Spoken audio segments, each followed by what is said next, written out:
आप सभी को मेरा नमस्कार। मेरा नाम है तेजपाल और आप देख रहे हैं मेरी लाइफ आफ्टर रिटायरमेंट।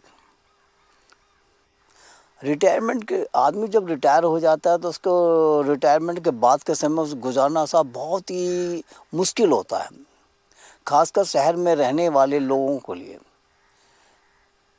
शहर में रहने वाले लोग जो समय गुजारने के लिए ज़्यादातर पार्कों में चले जाते हैं, अपने हम उम्र दोस्तों के साथ उठते बैठते हैं या फिर ताश खेलते हैं या फिर दिन दुनिया की बातें करते रहते हैं। और जो जिनका अपना गांव में रहने वाले लोग जो शहर में नौकरी करते हैं, लेकिन जब रिटायर हो जाते हैं वो जब अपने गांव में वापस आते हैं तो वहाँ उनका अच्छा वक्त गुजर जाता है, क्योंकि उनके पास समय गुजारने के लिए बहुत सारे साधन होते हैं। सबसे मुख्य कारण होता है उनका, उनके अपने खेत होते हैं जहाँ वो सुबह से लेकर शाम तक अपने खेतों में काम करते हैं या करवाते हैं और और बच्चों के कार्यों में हाथ भी बटाते हैं, इसलिए उनका वक्त अच्छा पास हो जाता है। जो मुझे लगता है, जो मैं कह रहा हूँ, जो मैंने देखा और महसूस किया है, क्योंकि मैं शहर में रहता हूँ, मेरे लिए इसलिए मुझे ज़्यादा महसूस होता है कि शहर में समय गुजारना साहब बहुत ज़्यादा दिक्कत होती है। क्योंकि घर में जो हम मेरे जैसे रिटायर आदमी जो रिटायर हो जाते हैं घर में रहते हैं, या तो सुबह से शाम तक वो टीवी देखते रहते हैं, और क्या करें वो, या अखबार पढ़ते हैं या टीवी देखते हैं, ऐसे ही अपने समय गुजारते हैं। इसलिए बड़ा बुरा सा लगता है उनको वहाँ बैठना, वो खुद परेशान हो जाते हैं। इसलिए मुझे जो लगता है जो शहर में गांव में रहते हैं वो उनका समय अच्छा गुजर जाता है। रिटायर आदमी जब रिटायर हो जाता है उसके पास बहुत कुछ अनुभव होता है, वो अपने अनुभव को अपने बच्चों को शेयर करना चाहता है, लेकिन उसे दुख तब होता है जब उसके बच्चे उसकी बात का इग्नोर कर जाते हैं, ज़्यादा उसकी बातों पर ध्यान नहीं देते। इसलिए इसी विषय के ऊपर मैंने एक वीडियो बनाने की कोशिश करी या कोशिश कर रहा हूँ। इस विषय में मैं लोगों से, अपने हम उम्र साथियों से मिलता हूँ, लेकिन बड़ा मुझे कहते हुए बड़ा अफसोस होता है कि लोग आमने सामने बैठ के अपने अनुभव को शेयर तो करते हैं जब, लेकिन मैं उनसे कहता हूँ कि भाई आप अपने अनमोल शेयरों को, अपने अनमोल अनुभवों को रिकॉर्ड करवा लो, ताकि मैं उनको यूट्यूब के माध्यम से आप सबको दिखा सकूं। हो सकता है कि आपके अनुभव का फ़ायदा उठा के कोई बच्चा उसे अपने कामयाब होने का रास्ता मिल जाए, जिसके सहारे वो एक बहुत ही कामयाब इंसान बन सके और बहुत ऊंचाई तक पहुंच सके। लेकिन साहब ज़्यादातर लोग मना ही कर देते हैं कि नहीं नहीं नहीं, आप हमें वीडियो रिकॉर्ड मत करो, बस ऐसे ही है, बस क्या करें। लेकिन वैसे जब आप उनसे बात करोगे तो साहब उनके अनुभवों को जान के तो बहुत ही आपको अचंभित महसूस करता हूँ मैं कई बार कि इतना इनका अनुभव है, इतना इनका ज्ञान है। अगर ये अपनी बातों को लोगों को शेयर करें तो हो सकता इनकी बातों का, अनुभव का कई अच्छे बच्चे वो फ़ायदा उठा जाएं। साहब ऐसी है, जब कोई नहीं मिला तो मैंने सोचा मैं ये आज अपने अनुभव को ऐसे ही रिकॉर्ड करूं। मेरे अपने निजी अनुभव से मैं जो महसूस करता हूँ वो ये है कि सबसे पहले इंसान को अपनी फ़िटनेस पे विशेष ध्यान देना चाहिए, क्योंकि इंसान अगर फिट है, स्वस्थ है, तभी वो दुनिया जहाँ के, घर के, बाहर के सब तरह के काम आसानी से अच्छे प्रकार कर सकता है। एक बीमार आदमी तो कुछ भी नहीं कर सकता, वो सिवाय दूसरों को, खुद तो परेशान रहता है लेकिन दूसरों को भी परेशान ही करता है। इसलिए मेरे विचार से सबसे पहले इंसान को अपनी फ़िटनेस पर विशेष ध्यान देना चाहिए। और दूसरा जो सबसे मुझे अहम लगता है वह है समय की कदर करनी चाहिए, क्योंकि जो इंसान समय की कदर करता है वो कभी ज़िंदगी में नाकाम नहीं होता, हमेशा कामयाब ही रहता है, क्योंकि वक्त पे किया गया काम ही उसके काम आता है। बाकी तो कुछ भी करते हो, बाद में करो, ये कर लूँगा, ये मैंने ऐसे ये कर लूँगा, उससे कोई फ़ायदा नहीं होता। इसलिए कोशिश करनी चाहिए इंसान को सबसे ज़्यादा वक्त की कदर करनी चाहिए।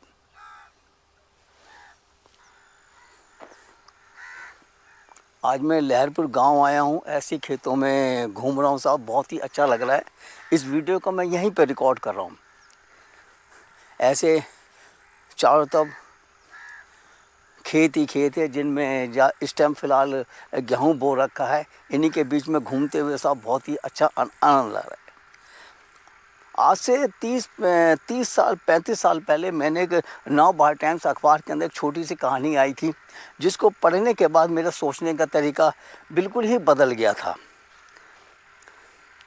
वो कहानी ऐसी थी जिसको मुझे लगता है कि अगर वो जीवन की एक सच्चाई है, और इसीलिए मेरी इच्छा है मैं उस कहानी को आपको शेयर करूं।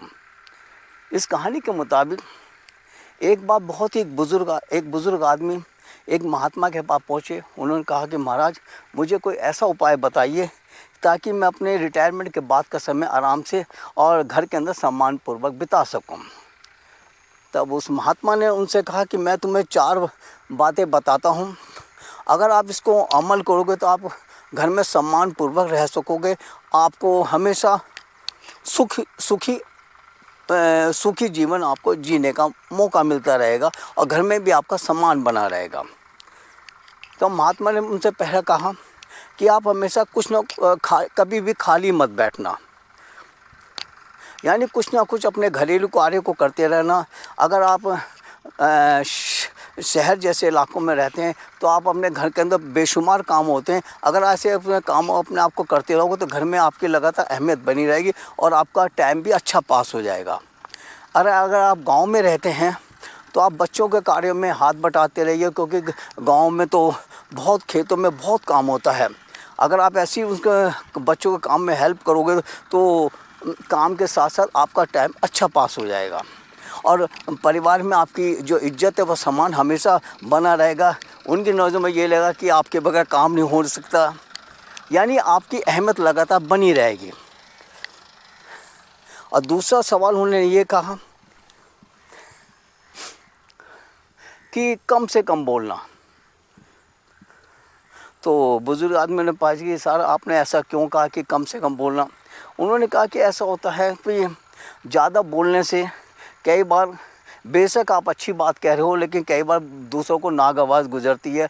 वो समझते हैं कि नहीं ये थोड़ा सा गलत कह रहे हैं, या बूढ़े हो गए, ये सठिया गए हैं। उनको लगता है कि उनके विचार से कि आप गलत कह रहे हैं, जबकि आप अपनी जगह बिल्कुल ठीक कह रहे हैं। इसलिए जब तक ज़रूरत ना हो कम से कम बोलना चाहिए, और जब तक वो सलाह ना मांगे आप सलाह मत देना चाहिए, क्योंकि बच्चे कई बार आपके अच्छा सलाह को भी इग्नोर कर जाते हैं।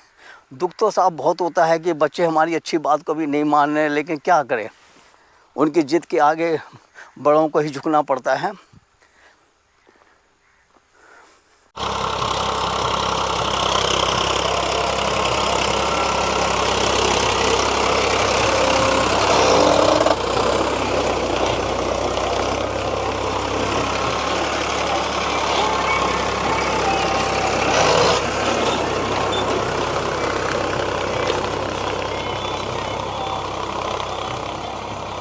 इस खेत के अंदर गेहूँ बोए जा रहे हैं।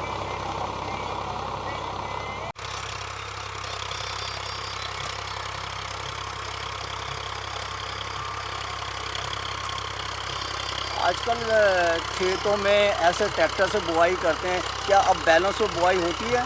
नहीं। क्यों? रही ना बैल ही नहीं रहे। अगर कोशिश करें तो बैल, वजह क्या है? वो अब मन ना लगा उन पर, मशीन से काम है रहे हैं, सब जल्दी हो जाता है। हाँ। अंतिम बात महात्मा जी ने उन्हें यह कहा कि इंसान को सहन करना चाहिए। तो उस सज्जन ने उनसे पूछा कि महाराज आपने सहन करने का अर्थ क्या है, थोड़ा विस्तार से बताया। तब उन्होंने कहा कि जैसे जैसे महात्मा ने उन्होंने कहा कि जैसे जैसे इंसान की उम्र बढ़ती जाती है, शरीर धीरे धीरे स्थिर होने लगता है, मांसपेशियां कमज़ोर होने लगती हैं, इसलिए उसे अपनी सेहत पर विशेष ध्यान देना चाहिए। अर्थात उसे योगा या एक्सरसाइज उसे लगातार ज़रूर करती रहनी चाहिए, ताकि हमेशा उसका शरीर फिट रहे, वह हर काम को सुचारूपूर्वक आराम से कर सके। क्योंकि अगर वो कुछ हाथ पैर नहीं हिलाएगा या योगा एक्सरसाइज नहीं करेगा तो उसकी जो शरीर की जो क्षमताएं वो धीरे धीरे और तेज़ी से कमज़ोर होती चली जाएंगी। योगा और एक्सरसाइज करने से हमेशा आदमी जवान और एक तरह से यंग महसूस करेगा। इसलिए योगा और एक्सरसाइज एक तरह से अपना नियम बनाने लग चाहिए कि मैं ये रोज़ करूँगा और बिना किसी विघ्न बाधा के लगातार करता ही रहूँगा, क्योंकि ये मेरे लिए बहुत ही ज़रूरी है। वैसे भी एक स्वस्थ आदमी अपनी ज़िंदगी की हर खुशी का आनंद तभी ले सकता है जब वो अंदर से बिल्कुल फिट हो।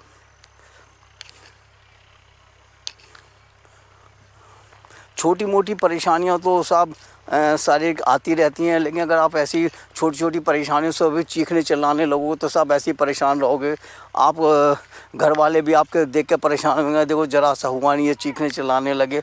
इसलिए कोशिश करनी चाहिए, क्योंकि कुदरत का नियम है, जैसे जैसे शरीर कमज़ोर होता जाता है वैसे वैसे बीमारियां भी अटैक करती रहती है। इसलिए कोशिश करनी चाहिए कि उनको लड़ने की क्षमता या उनसे सहने की क्षमता अपने अंदर से विकसित करनी चाहिए। और ये क्षमता तभी आती है जब योगा या एक्सरसाइज आप लगातार करते रहें।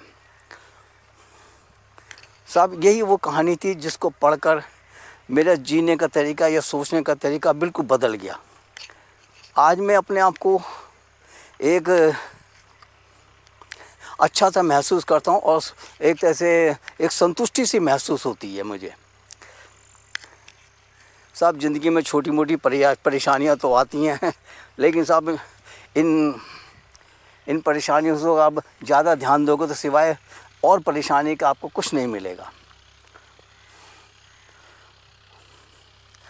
एक बात जो मेरे को लगती है, जो मेरे को सबसे अच्छी लगती है, कि इंसान को समय की कदर ज़रूर करनी चाहिए, क्योंकि परमात्मा हमेशा आपको अच्छा खुशी देना चाहता है। ये बात और है कि हम खुशी को उसको किस प्रकार लेते हैं। एक बार ऐसे ही मेरे हम उम्र साथी ने मुझे एक बात बताई थी, जो कि बहुत ही अपने अनुभव से उन्होंने बताई, जो कि मुझे बहुत ही अच्छी लगी। उन्होंने मुझे कहा कि समस्या का दूसरा नाम चिंता होती है। अगर आप कोई समस्या है, अगर आपके पास उसका समाधान है तो फिर चिंता किस बात की। जैसे कोई मान लो कोई कार्य है जिसके अंदर पैसे की ज़रूरत पड़ती है या किसी चीज़ की ज़रूरत पड़ती है, अगर आपके पास आर्थिक रूप से संपन्न है तो फिर किस बात की चिंता करनी चाहिए।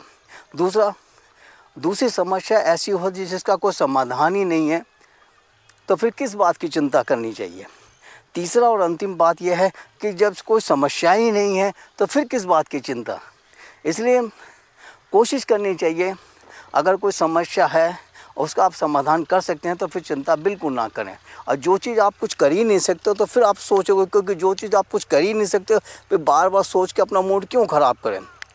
और तीसरी बात, सबसे ज़्यादा सौभाग्यशाली तो अब मैं तभी कहूँगा जब आपके पास कोई समस्या ही नहीं है। जब कोई समस्या ही नहीं है तो फिर चिंता किस बात की। इसलिए ज़िंदगी का आनंद लो, ये मान के चलो करो कि परमपिता पर जो कर रहा है अच्छा ही कर रहा है, वो हमेशा सबका भला ही करता है। हम अपने कर्मों की वजह से ही कष्ट पाते हैं, परमात्मा कभी किसी को कष्ट नहीं देता।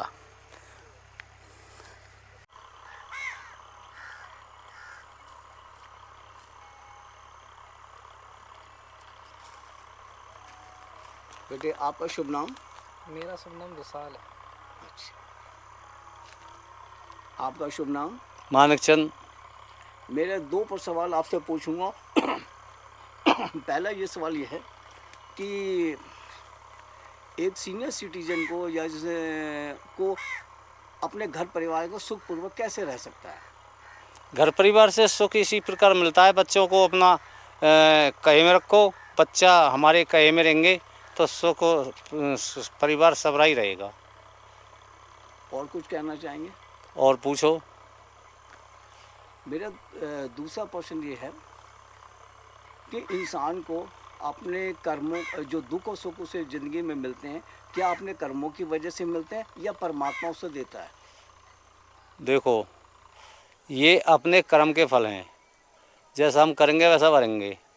अपने शुभ कर्म करो और सुख और दुख को कभी मत सोचो कि मुझे क्यों दुख मिल रहा है।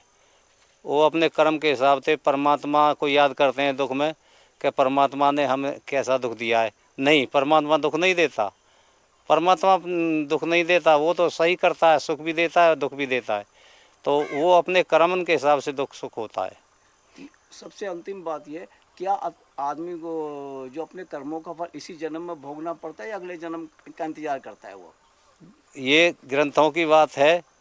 बहुत से साधु संत तो ये कह देते हैं कि यहीं भोग के जाते हैं सब, और बहुत से ये कह दें जैसा कर्म करोगे ऊपर फल मिलेगा। आप क्या इस बारे में क्या कहते हैं? हम तो यही सोचते हैं, कुछ देखते भी हैं, जो करता है वो भरता भी है, और यहीं भरते हैं वो लोग, और उसके बाद में जब ऊपर जाते हैं। धन्यवाद आपका। आज का वीडियो मैं अपना यहीं समाप्त करता हूँ। मिलते हैं अगली नई वीडियो में, तब तक के लिए जय गुरुदेव।